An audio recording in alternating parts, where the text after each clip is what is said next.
Muchas gracias por la presentación. Con mucho gusto voy a tratar de cubrir los aspectos que el doctor Ventura hubiera cubierto, mucho mejor que yo, por supuesto, en este tema que es fascinante del inicio de la vida. Como él lo dijo, hemos trabajado más de 20 años, hemos publicado muchas cosas en relación a esto, así que con mucho gusto, cuando supe que él estaba afectado de salud, le ofrecí tratar de reemplazarlo, lo que es un poco imposible.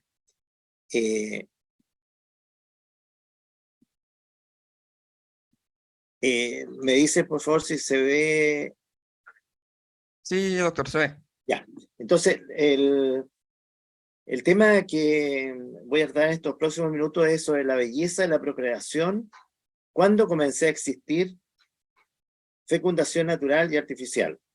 Y como ustedes ven, aquí puse esto, por supuesto, el 99% de esta conferencia ya la había armado el doctor Patricio Ventura, pero también me puse chiquitito porque yo puse un par de diapositivas, ¿cómo se llama?, para ilustrar algunos aspectos. Ya leyó él sobre la visión que tuvo el Papa Juan Pablo II al crear la Academia Pontificia por la Vida, que ha sido tan meritoria. Entonces, el plan de esta conferencia cubre tres aspectos. Primero, ¿cuándo comencé a existir? Segundo, el cambio que se produce en la fecundación natural versus la fecundación artificial. Y el tercero, el efecto que tiene el cambio del lugar donde ocurre la fecundación en los seres humanos en los productos de la fecundación, que son los niños. La primera pregunta sobre cuándo comenzamos a existir, uno tiene que ser muy categórico en esto y preguntarse qué disciplina científica puede responder a esta pregunta. ¿Okay? Y esto es particularmente importante porque en la historia de cómo se abordó a lo largo del tiempo, de cuándo comenzamos a existir, se abordó con la imaginación de algunos filósofos y de algunos teólogos. Entonces ha habido una confusión de cómo cubrir estos aspectos. Y esto es muy importante, tanto con el doctor Ventura como en el caso mío, nos ha tocado ir al Parlamento chileno cuando se ha discutido temas importantes como de cuándo se defiende la vida de un ser humano en nuestro país, y ahí siempre hay confusión, incluso manipulación, para afirmar una historia u otra historia. Y la respuesta a que desde cuándo comenzamos a existir es una pregunta netamente científica, y la disciplina que la responde es la biología. Uno puede discutir muchas cosas filosóficas, teológicas, pero la pregunta de ¿desde cuándo comenzamos a existir? Es una pregunta netamente científica, biológica. Para entender esto tenemos que recordar algunos hitos sobre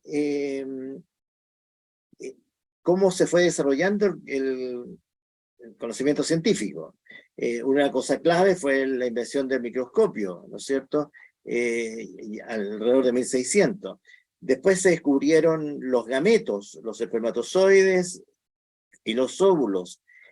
Se plantearon algunas hipótesis preformistas, porque los investigadores en el siglo XVIII, ¿no es cierto?,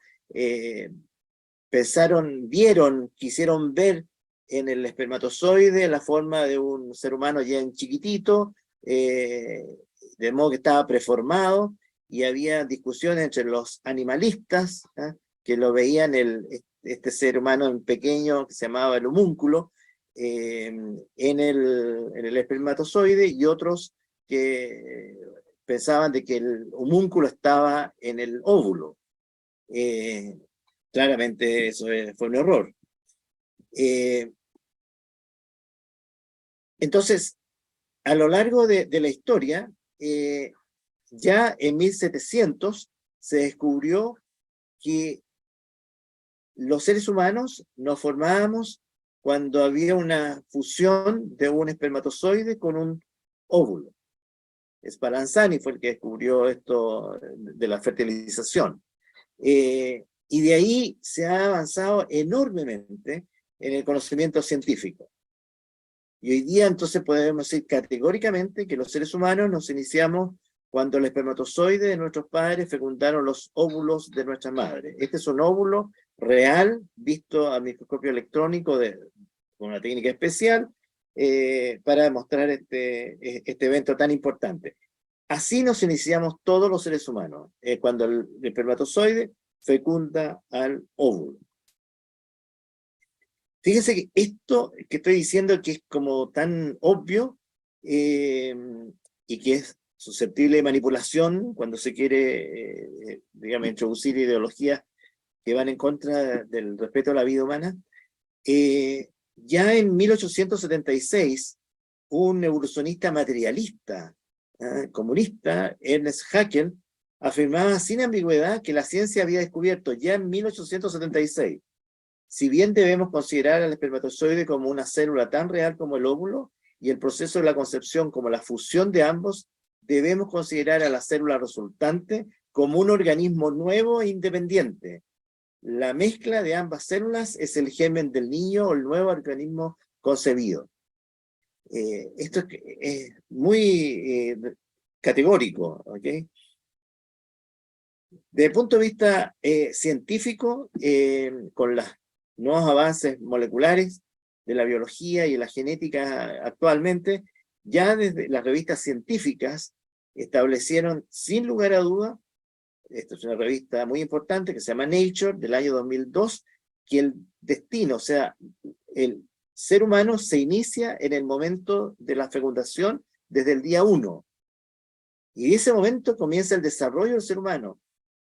No se requiere ningún evento posterior para considerar humano a ese ser humano que comenzó siendo como tal en el momento de la fecundación.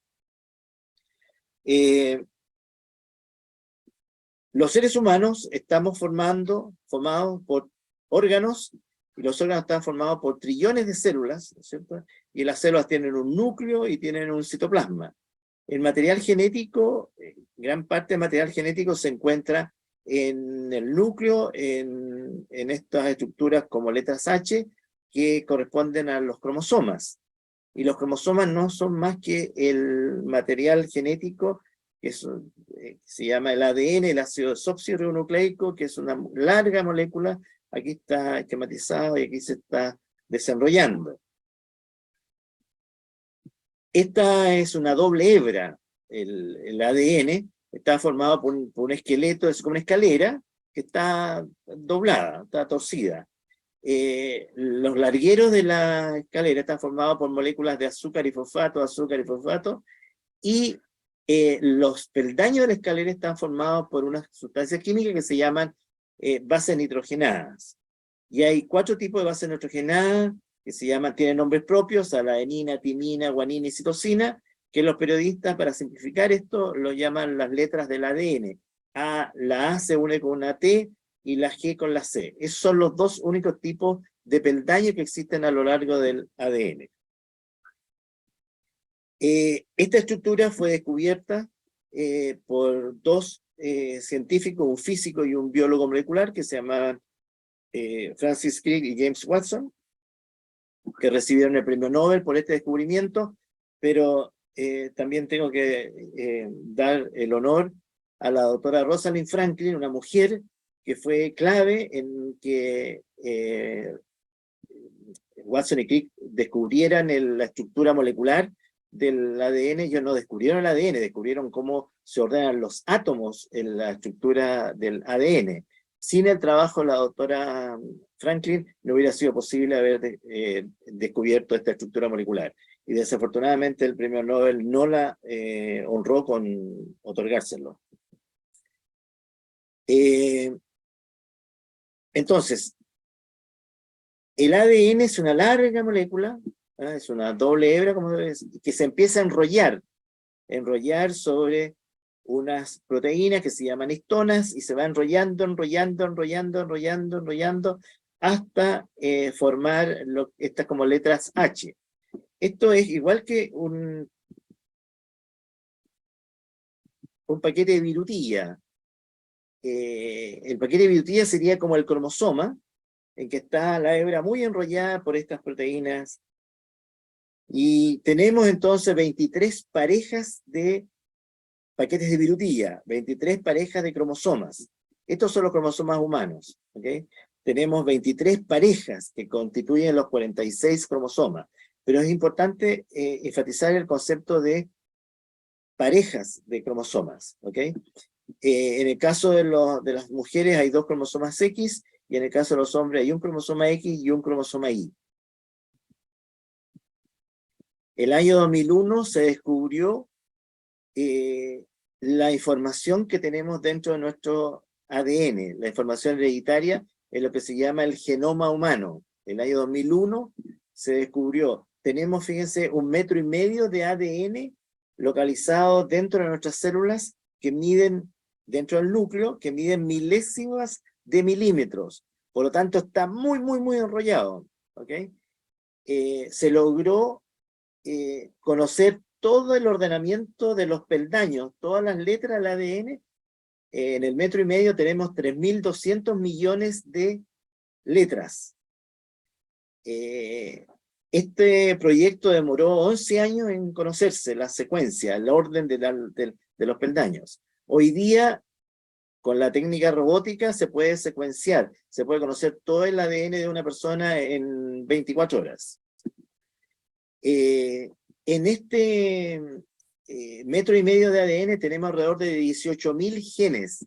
Los genes, entonces, están contenidos, son trozos de ADN que codifican, tienen información para hacer algo dentro de la célula. Por ejemplo, para que la persona sea RH positivo o RH negativo, que tenga los ojos azules o el ojo negro, etc.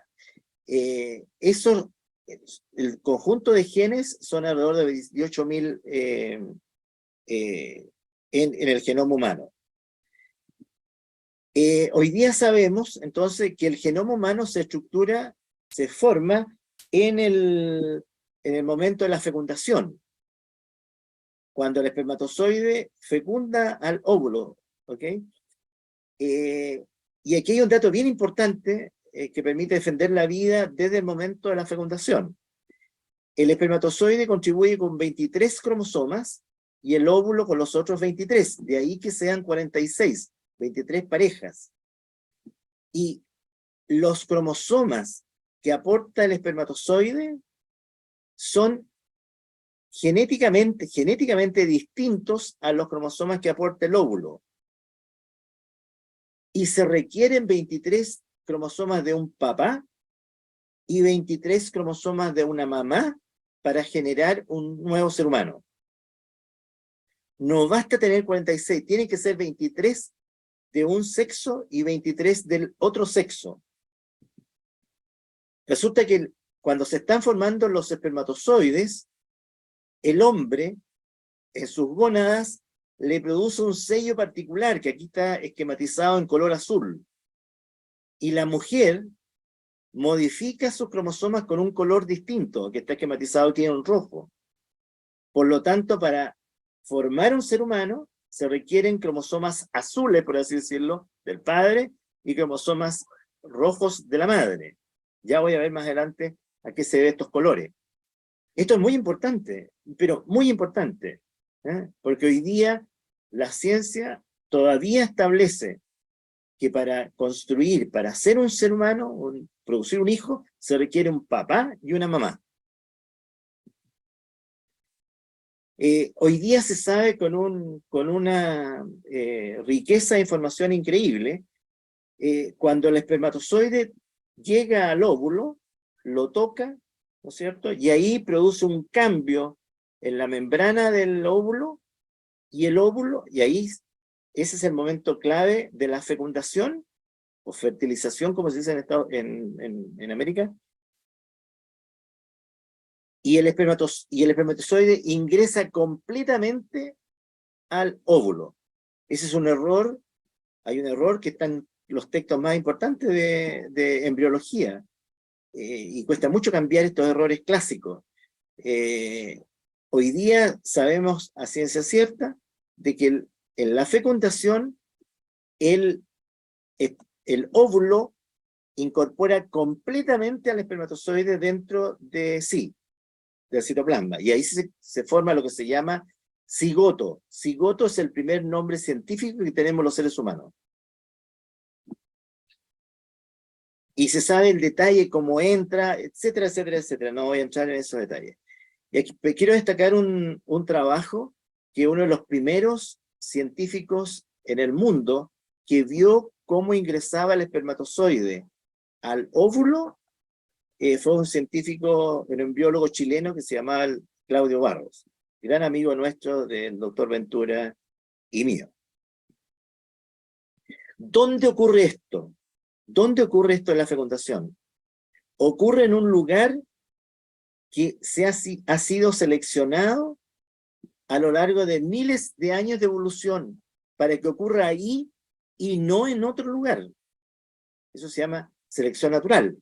La selección natural es la que va seleccionando dónde ocurren mejor los procesos biológicos. ¿Y dónde ocurre esto, el proceso? En la trompa de Falopio. En la trompa, ¿no es cierto?, de la mujer. Aquí está, en este esquema que estoy mostrando, está el ovario, los días 14, ¿no es cierto?, del ciclo menstrual de la mujer ovula un óvulo, que cae a la trompa, y en la trompa, si encuentra espermatozoide, ahí ocurre la fecundación. Y comienza el desarrollo embrionario, la división del cigoto, se va dividiendo en dos, mientras va avanzando por la trompa, y va avanzando y avanzando, avanzando. El avance, que descubrió cómo el embrión va avanzando por la trompa de Falopia en los seres humanos, fue un gran biólogo chileno, médico también, que se llama el doctor Horacio Roxato. En el día 7, el embrión llega a la cavidad del útero y se implanta.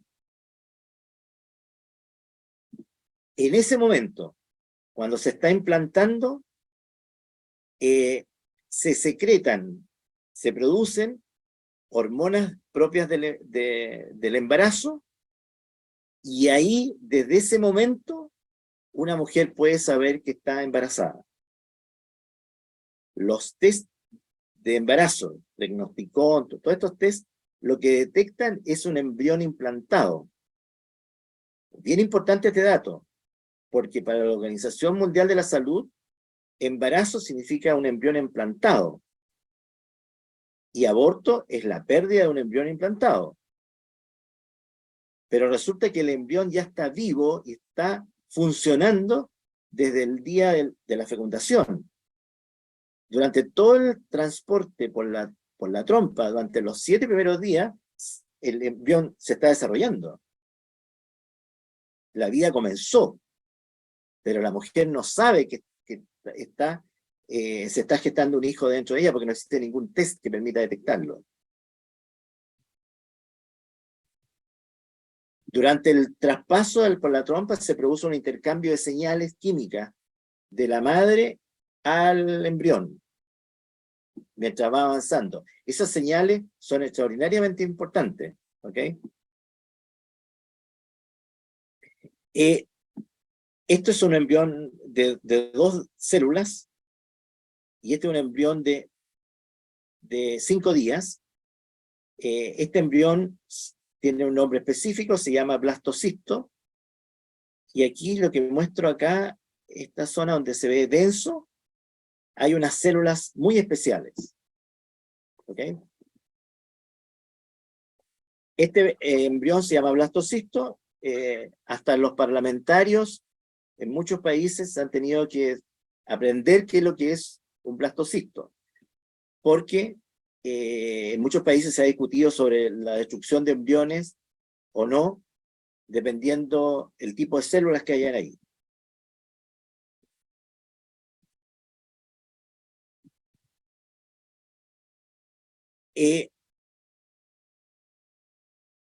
Existe un experimento que es muy importante señalar, que con el doctor Ventura nos tocó ir a plantearlo al Parlamento chileno cuando se estaba discutiendo la ley del aborto, es que es lo siguiente. Aquí ustedes ven un cigoto, es un óvulo que ya ha sido fecundado, porque ahí se ve la cola del espermio, se ya ingresó ya. Aquí está el embrión de 2 células, de 4 células y el blastocisto. Y lo que se hizo fue detectar proteínas distintas, con colores distintos. ¿Y qué es lo que se ve? Que una de estas células del embrión, que se llaman blastómeros, todo esto tiene nombre propio, tiene un color y la otra tiene otro color. ¿Qué significa eso? Que tiene composición de proteínas, composición química distinta, por lo tanto, ya son distintos los 2 primeros blastómeros, las 2 primeras células. Este es un dato concluyente para establecer que, desde el punto de vista científico, el desarrollo de un ser humano comienza en la fecundación, no después. Y lo notable es lo siguiente, que esta célula, la roja, va a ir a formar esta zona del blastocisto. ¿Y qué es lo que hay en esta zona? Ahí están lo que se llaman las células madre. Las células madre son las que producen todos los tejidos que nos forman a los seres humanos. El corazón, el cerebro, todo se origina en estas células rojas. Y el resto, lo que se ve en azul aquí, corresponde a lo que va a formar la placenta, lo que se elimina después del parto. Entonces, claramente, este es el blastómero que produce todo el ser humano en el fondo. Esto es notable, este experimento. Todo ser humano comienza con el cigoto, el cual alberga todas las instrucciones necesarias para construir el cuerpo humano, que contiene alrededor de 100 trillones de células. Es notable que de una sola célula, el cigoto, se forme todo nuestro cuerpo, que tiene trillones de células.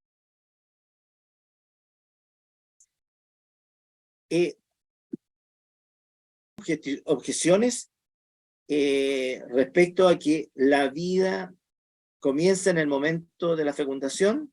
Sí. Hay algunos argumentos que sostienen de que en el momento de la fecundación no se forma necesariamente un ser único, irrepetible, que tiene su identidad propia genética en ese momento, sino que se formaría después. ¿Okay? Aquí hay algunos de los argumentos. Se pierde, efectivamente, la especie humana es la que tiene una pésima tasa reproductiva. Más de la mitad de las fecundaciones se pierden en aborto espontáneo. Otro argumento dice que antes de la implantación se reciben señales de la madre que son indispensables para el desarrollo. Que antes de la implantación solo un grupo de células indiferenciadas y no hay un organismo. Que el embrión preimplantatorio puede separarse por gemelación, y esto sería contrario a la individualidad. Y por último, que el inicio de la vida, al igual que la muerte, es un proceso que no tiene un inicio preciso. Esos son algunos argumentos. Uno de los más recurrentes corresponde a la gemelación. Efectivamente, puede ocurrir que ocurre una fecundación normal, se forma el cigoto, se divide, perdón,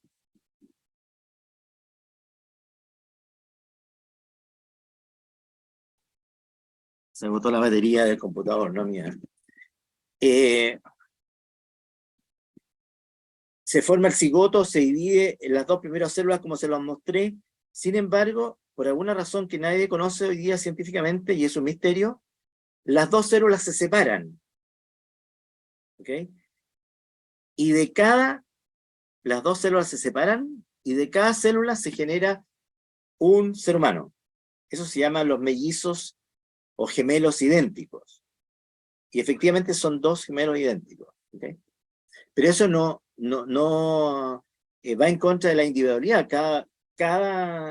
El cigoto es un individuo. Cuando se forman los dos células que se separan, son dos individuos distintos, por lo tanto la individuación se mantiene. Otro dato interesante que hay en biológico es que en el día 14 se produce, en el embrión, se produce el surco neural que va a formar el sistema nervioso central, como se ve en este diapositivo. Y en el día 14, hasta el día 14, el embrión se puede dividir en dos y producir los siameses.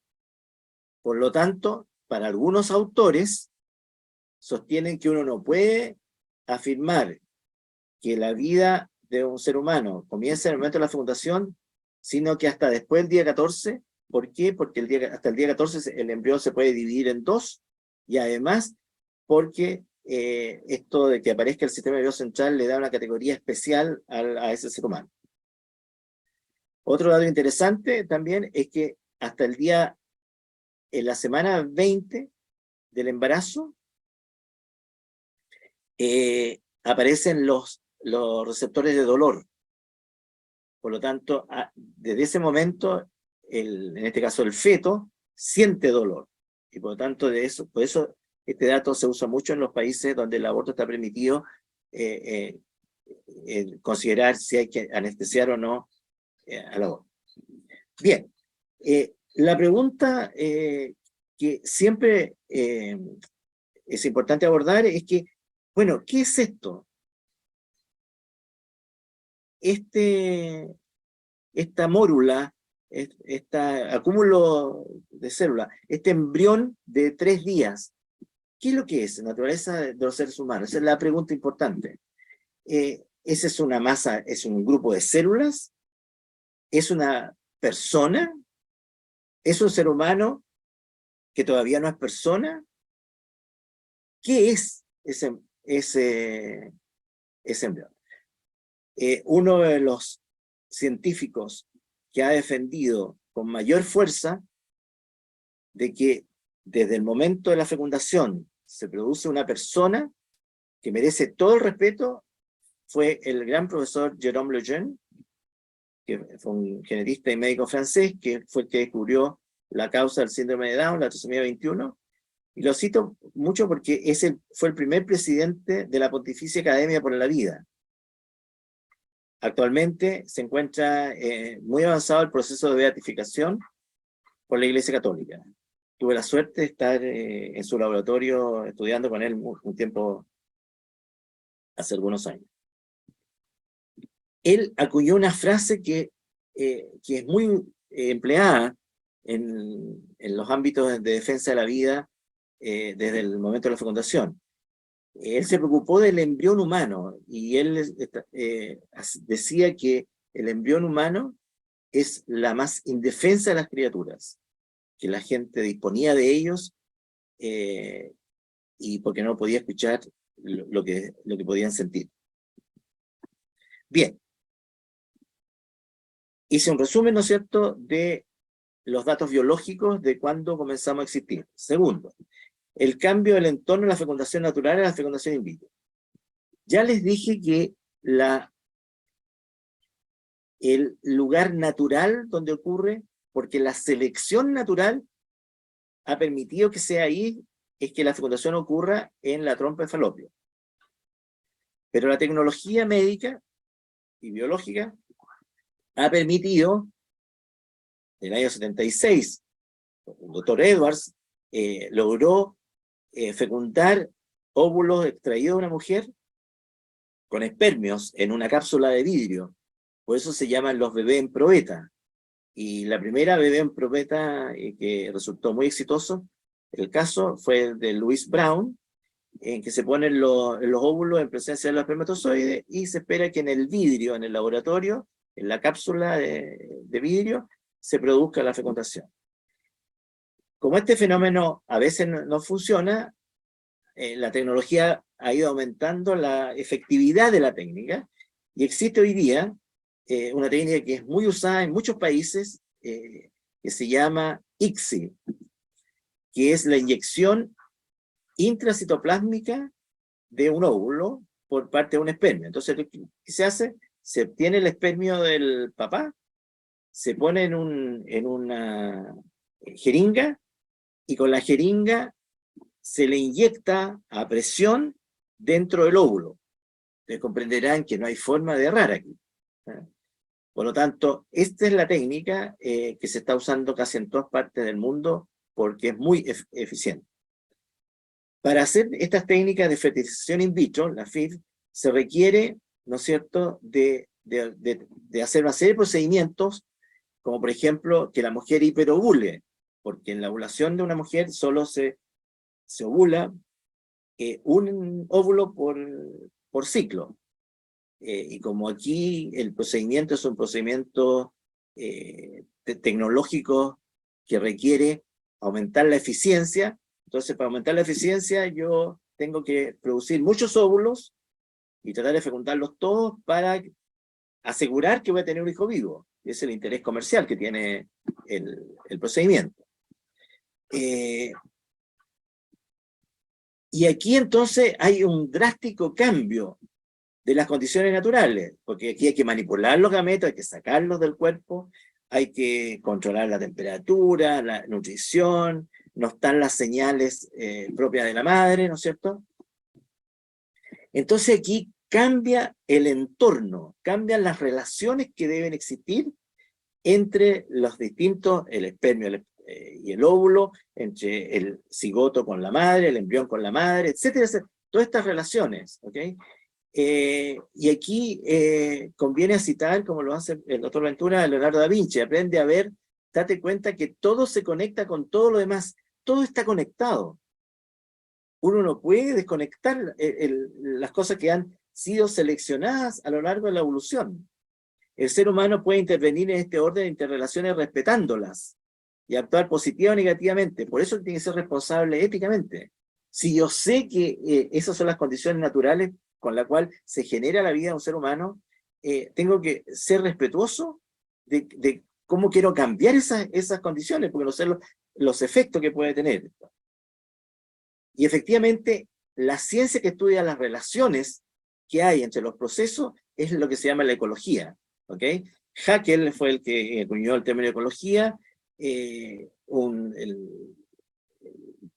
los padres de la bioética también se refirió a la defensa del ecosistema. Juan Pablo II escribió sobre ecología humana. El Papa Francisco escribió un texto especial, la Laudato Si, sobre ecología integral, y el doctor Ventura, con una serie de autores entre los cuales me encuentro, publicamos un libro sobre ecología integral y bioética al inicio de la vida. Nosotros nos hemos preocupado del tema de qué significa haber cambiado las relaciones naturales que deberían haberse dado para la concepción natural. Y aquí hay un fenómeno que irrumpe y por eso merece una explicación. ¿Ok? Y ese fenómeno es lo que se llama, son cambios moleculares que tienen que ver con el ambiente. ¿Ok? Y esos cambios se llaman epigenética. ¿Ok? Los cambios epigenéticos son cambios en la expresión de los genes. No es que cambie la estructura del gen, sino que cambia la expresión de los genes. Y dependen del ambiente. ¿Ok? Y pueden ser reversibles, etc. Son influenciados por el ambiente, pueden ser heredables. Hay una serie de mecanismos moleculares, por ejemplo, cambio en la metilación. Las bases nitrogenadas, que les mostré al comienzo, pueden metilarse. El grupo metilo es agregar un grupo CH3, un grupo que tiene un carbono y hidrógeno. Y eso puede producir cambio. Las histonas, estas proteínas que enrollan, pueden cambiarse también, pueden modificarse. Y también se descubrieron que ahora hay, el ADN no solo transcribe en genes que producen proteínas, sino que producen unos RNAs muy pequeños que pueden interferir en la producción de un gen. Entonces hay toda una forma de estudiar esto de la epigenética. vuelvo al desarrollo embrionario para explicar la epigenética de la siguiente manera. Les dije que en el blastocisto, este es el cigoto, el blastómero, la mórula, y llego al blastocito, se está pintado aquí las células naranjas, son las células madres.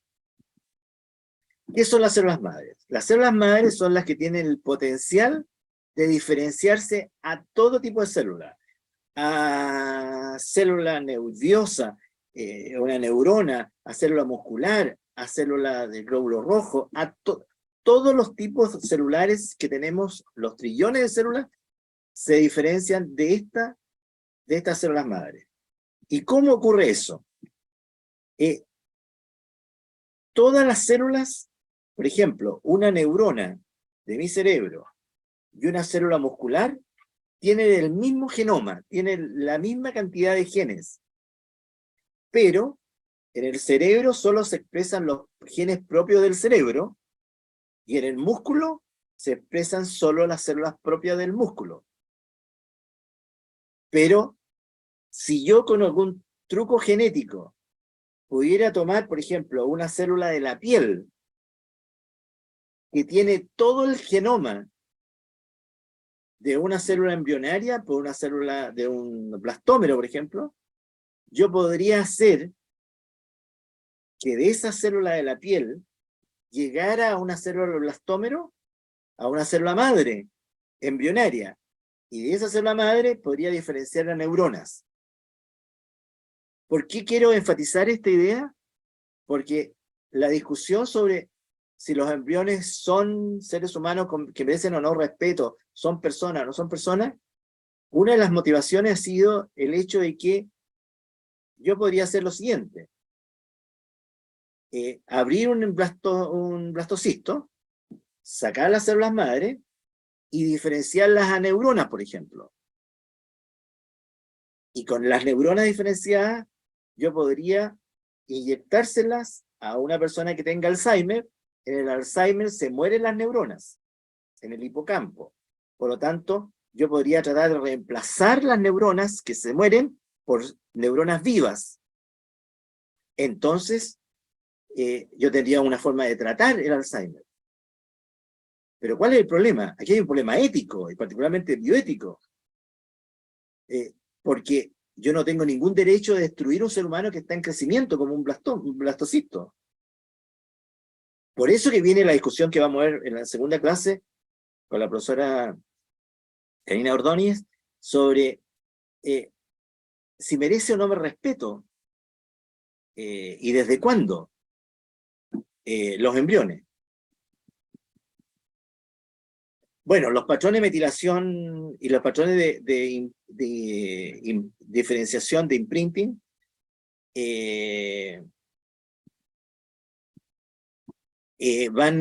la epigenética entonces va cambiando a lo largo de la vida y tienen periodos específicos. Claramente la epigenética es la revolución. Existe hoy día lo que se llama el epigenoma, el genoma humano que lo describí, y además el epigenoma. El epigenoma se refiere al patrón de expresión de los genes en los distintos tejidos. Bien. Y en la última parte, que me quedan un par de minutos, lo voy a hacer un resumen sobre cuál es el efecto que se ha encontrado cuando se estudian los efectos de los cambios de la concepción natural a la concepción artificial por la fertilización in vitro. Ya dije que es obvio que pueden haber efectos. ¿Por qué? Porque estamos cambiando las condiciones naturales, ya lo expliqué eso.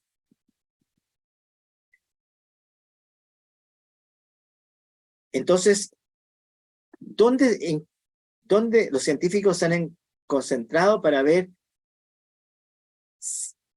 cuáles son los efectos que tienen, por ejemplo, los niños que nacen por fecundación in vitro o en animales, de modelos de animales, cuando se ha hecho reproducción in vitro en los animales?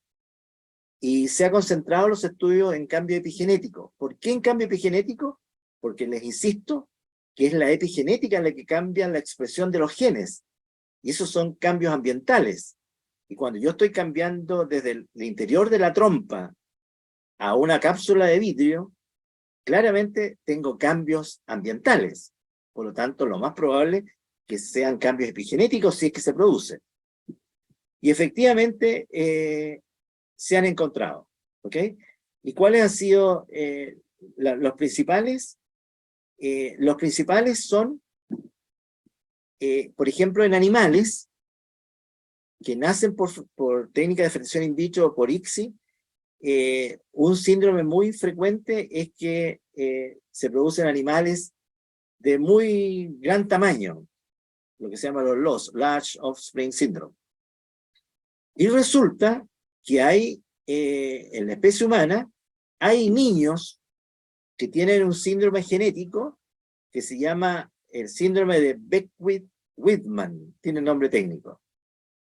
Este síndrome se caracteriza por ser niños muy grandes, cuando nacen sobre 4 kilos y tantos, tienen una alteraciones dismórficas en la cara, tienen la lengua muy grande, se llama macroglosia, que incluso hay que operar muchas veces a estos niños, pero hay una situación bien complicada, que tienen ónfalocele, es decir, que no se cierra bien todo lo que significa la parte del ombligo, y salen las vísceras con el ombligo hacia afuera, y por tanto es una enfermedad grave, que tiene que ser operada, etcétera, y puede quedar con secuelas. Este síndrome, en los seres humanos, es 5.8 veces más frecuente en los niños que nacen por fertilización in vitro que los niños que nacen por fecundación normal. Entonces, creo que eso ejemplifica el efecto que puede tener el cambio del ambiente donde se ocurre la fecundación.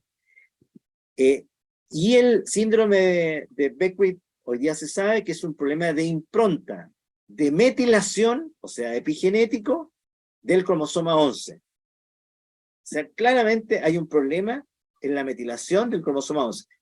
Hay un cambio epigenético. ¿Y cuál es la preocupación que tienen los investigadores? Las alteraciones epigenéticas del periodo periconcepcional pueden predisponer a enfermedades de la vida posterior, efectivamente. La mayor preocupación de los científicos en cuanto a la seguridad del tratamiento de la reproducción asistida en relación a la epigenética no son estos síndromes raros, porque estos síndromes son muy rarísimos, son raros, uno en 50.000, sino que la relación entre la reprogramación genética y el desarrollo temprano y la enfermedad de la vida adulta. Resulta que uno de los modelos va a ser estudio de causas de enfermedades frecuentes en el ser humano, por ejemplo, causas de enfermedades frecuentes, como cuáles: la hipertensión arterial, la diabetes, el síndrome metabólico, que afectan 10 o más por ciento de la población, es que existe la teoría de que estas enfermedades comienzan en el periodo prenatal. Comienzan en el periodo prenatal. Cuando se están formando los seres humanos en el vientre materno, se producirían cambios epigenéticos. Y estos cambios epigenéticos producirían un efecto acumulativo a lo largo de las décadas y finalmente se produce la enfermedad en la época adulta de las personas. Esta es una teoría muy importante que se llama Developmental Origin of Health and Disease. Es una de las teorías más importantes que hay en la medicina actual. Por lo tanto, de nuevo, la importancia de los cambios epigenéticos. Y si a esto uno le suma que las parejas que recurren normalmente a la fertilización in vitro son parejas que tienen problemas para fecundar y por lo tanto biológicamente no tienen la capacidad de formar hijos naturalmente, entonces se van aumentando los riesgos de tener estas enfermedades. Voy a terminar con esto, Joaquín, así que no te preocupes. ¿Cuál ha sido, qué enfermedades se han asociado desde el punto de vista epidemiológico con la fertilización in vitro? ¿Okay? Las malformaciones el bajo peso, prematurez, el autismo, el cáncer, alteraciones metabólicas, enfermedades cardiovasculares, es decir, hay una enorme cantidad de afecciones que pueden presentarse en los niños que nacen por fertilización in vitro. Lo que falta es demostrar que efectivamente es la fertilización in vitro la que produce el problema en estas enfermedades. Voy a mencionar un solo ejemplo, por el tiempo. Aquí se ve las malformaciones congénitas que se producen en la concepción natural. Alrededor del 3-4% de los niños tienen alguna malformación congénita.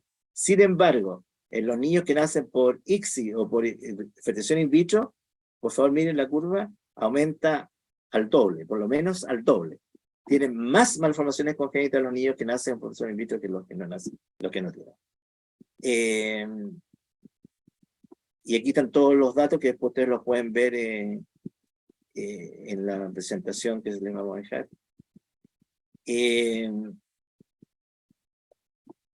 Hay un punto que no alcancé a tratar, solo lo quiero mencionar rápidamente, es que toda esta información, si viene una pareja a consultar porque quiere recurrir a la fertilización in vitro para tener un hijo,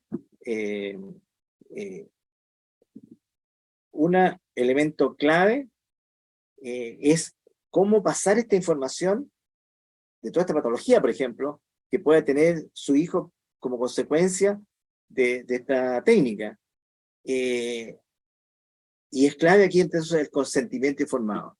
Los padres tienen que conocer a qué se están exponiendo al recurrir a estas técnicas.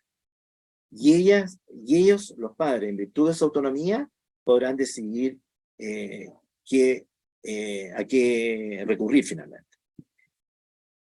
Y termino con un dato del magisterio de la Iglesia, que es un discurso de Benedicto XVI, al Congreso Internacional, el embrión humano antes de la implantación de la Academia Pontificia por la Vida del 2006. Cito textualmente: la enseñanza de la Iglesia ha defendido desde siempre la vida de todos los seres humanos desde su inicio. El amor de Dios no hace diferencia entre el recién concebido, aún en el seno de su madre, o el niño, o el joven, o el hombre maduro, o el anciano. No hace diferencia porque en cada uno de ellos ve la huella de su imagen y semejanza. Muchas gracias.